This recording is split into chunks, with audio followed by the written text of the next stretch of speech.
ଜୟ ଜଗନ୍ନାଥ ସାଙ୍ଗମାନେ। ମୁଁ ବର୍ତ୍ତମାନ ସକାଳୁ ବାହାରିଲି ଏଇନେ ବର୍ତ୍ତମାନ ବିଲକୁ। ଦେଖିବା ଆମର ହଳ ଧରା ଚାଲିଛି। ତ କେତେ ଦୂର କାମ କଲାନି ଦେଖିବା। ଆଜି ହଳ ଧରା ହେଉଛି। ତ ଆଜି ଆମର ତଳି ଲଗା ହେବ। ତ ଦେଖିବା କେମିତି ଭାବରେ ସବୁ କାଦୁ କରାଯାଉଛି। କେନାଲ ଏଠି, କେନାଲରେ ମୁଁ ଯାଉଛି ଦେଖନ୍ତୁ।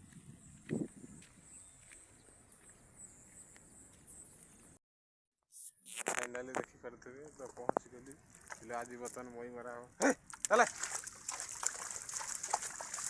ତ ଆଜି ବିଲ ଭିତରେ ଯେଉଁ moi ମାରିବା ଯେଉଁ ମଜା, ତ ଦେଖିବା କେତେ ଆନନ୍ଦ ଲାଗୁଛି। କାହିଁକିନା ଆମେ ଚାଷ କରିବା ହେଲେ ବେନିଫିଟ୍ ପାଇପାରିବା।